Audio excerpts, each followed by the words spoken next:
Combat. I'm your host Hakeem Branch. And I'm Rob Jarrell. Alright, and today we're going to do a recap of our last show, which we talked about SHOBox, the new generation from August 9th, and the World Series of Fighting from Saturday, August 10th. We're going to start with SHOBox, where we talked about Gary Russell Jr. versus Juan Ruiz and Deontay Wilder versus Sergey Lahovich. Alright, now starting with the Gary Russell Jr. fight, everything we said was pretty much on point. Gary Russell put on the display of speed, offensive mastery, and he didn't hurt his hands throughout the fight.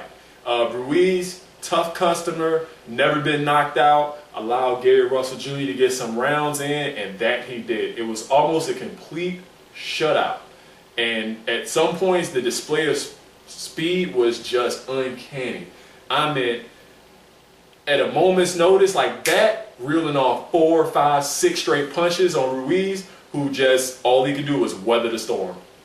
Yeah, and he got the rounds in that we said he needed. He got over the fact that he broke his hand in his last fight by throwing those combinations with good power in between those punches.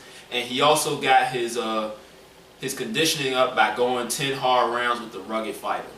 Now, we'll like to see his promoters put him in with someone who can push him a bit, make him go on the defensive, because once he gets up to those top 126-pound fighters, he's going to need every tool at his disposal.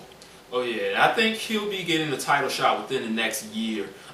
He's ready for that push. I think his people know he's ready for that push, and after maybe like 1 or 2 more fights, we'll be seeing him in the title picture. Now, the next fight that we're going to talk about is the main event, which was Deontay Wilder versus Sergey Lahovich. And this was another one that we call right down the button. Deontay Wilder showed the flashes of his scary knockout power with the first round knockout that left Lahovich pretty much convulsing on the canvas. It was actually entertaining, and then once you saw the reaction of Lahovich from the punches, it got to be a little bit scary. You want to break down how you got to that, Rob? All right.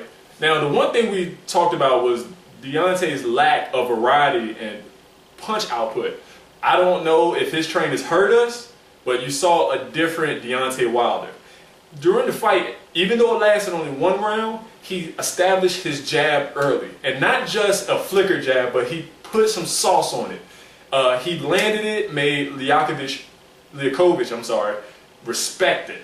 And not only did he go upstairs, but he went downstairs and reaching as well. So he worked up to the body and up.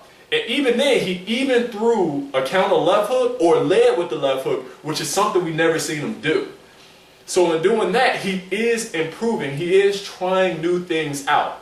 And he only landed about 3 right hands. Actually only landed 2 because one, which looked like it landed, did not.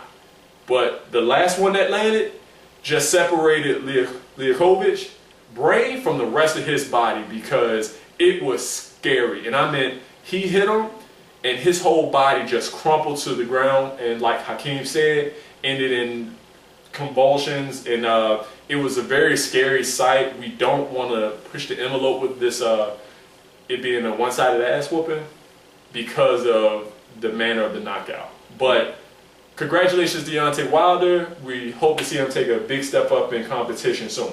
Yeah, it's looking like he's going to fight the winner between Seth Mitchell and Chris Arreola, which is going to take place next month.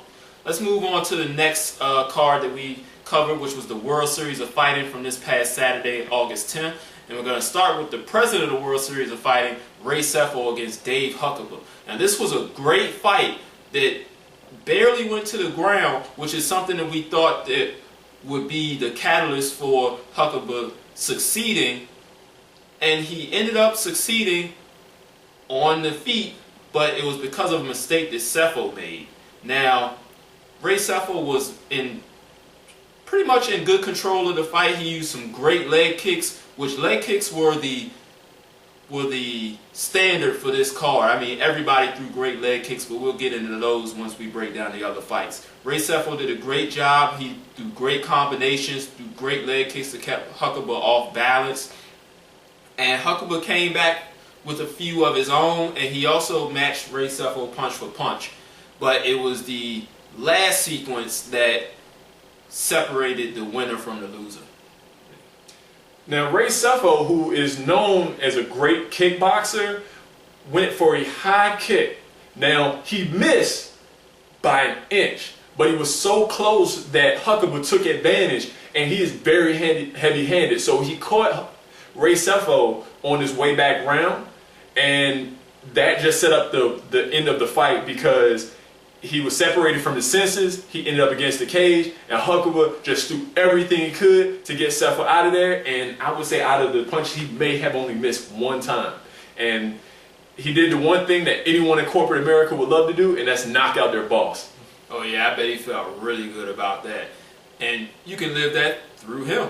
All right, let's move on to the next fight, which was very, very intriguing. We had Nick Newell, who was a one-handed fighter, versus Keon Caldwell. Now, Nick Newell came into this fight undefeated at 9-0, and he also had won a title in a lower mixed martial arts promotion, which was the XFC.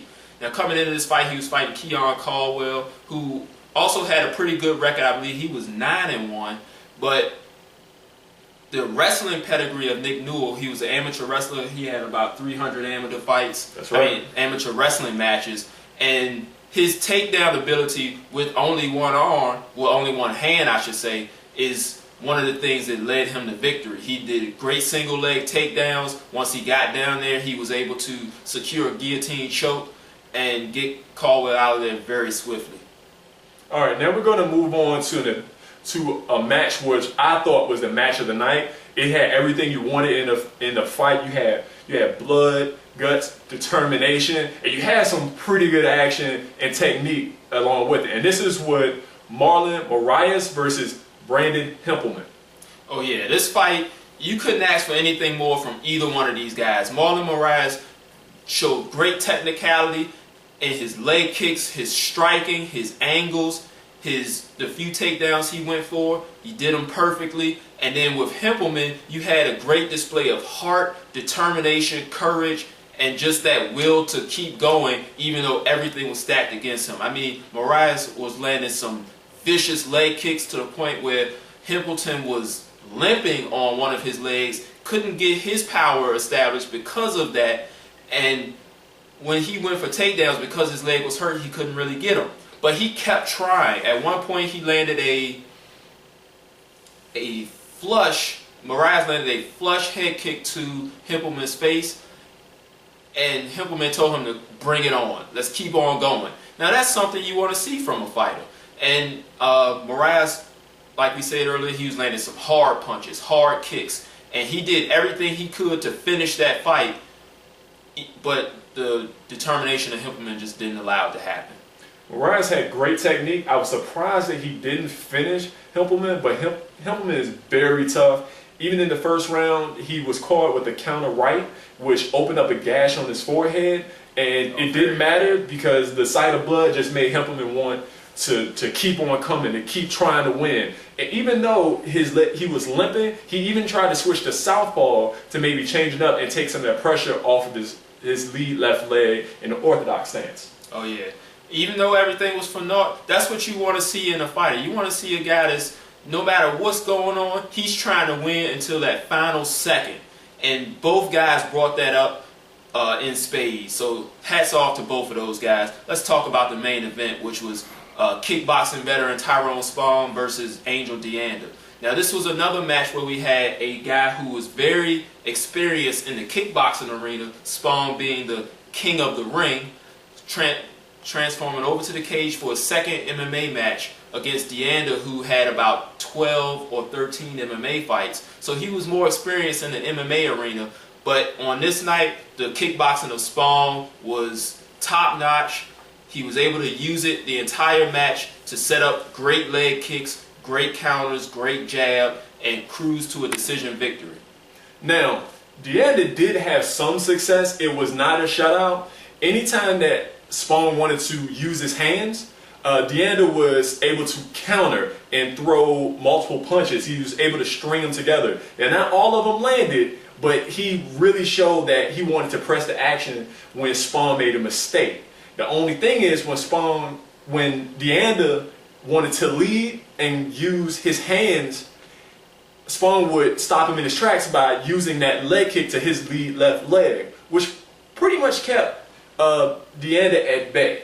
Now, the only thing, the commentators said it, we said it, we would like to see more variety in Spawn's attack. He would throw one leg kick at a time. He never really used his high kick, and he may have only threw about 1 or 2 punches at a time. He needs to press the action a little bit more. I think that's going to come with the experience. Deanda was someone that could make Spawn look good, get him some rounds in, since it did not end in knockout, and he'll learn. It was only his second fight in MMA. Yeah, he's going to get better. I mean, he's had over 80 kickboxing matches. His stand-up striking is top-notch. He's going to learn to adjust his style for MMA and get those big knockouts that we're used to seeing him getting when he's kickboxing. I can almost be assured of that. All right, guys, that's all we have for you tonight. Thanks for tuning in. Make sure you like the video, subscribe to our channel, because we got great content coming your way. And please, feel free to leave any questions or comments under the video. We are willing to answer any questions or discuss anything that you may want to hear. Without a doubt. Good night, guys. Peace. My demons are in a rage. Keep thinking that it's a game. I kick rhyme, hurricane. I told them I don't play. I'm liquid. Black Street Fighter.